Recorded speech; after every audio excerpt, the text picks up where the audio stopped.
onajon, ovozing qulog'imda qoldi.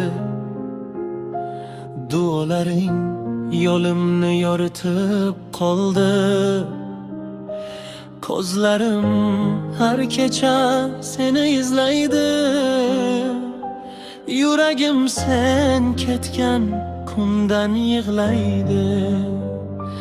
Beshigimni tebratgan qo'llar qayerda? Boshimni silarding har bir dardlarda. Dunyo sovuq bo'ldi sensiz onajon. Ko'lga ham yo'q qoldi sen ketgach biroq.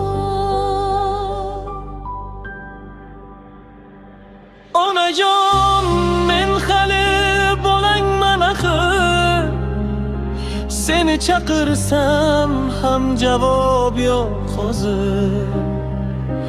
Tushlarimda kelib bag'rimga bosgin. Bu yig'loq yurakni bir marta yozgin. So'zlaring qalbimda muqaddas soyat.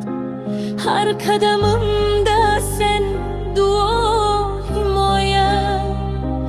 Odamlar oldida kuchli ko'rinarman, lekin yolg'iz qolsam ich-ichim yonar.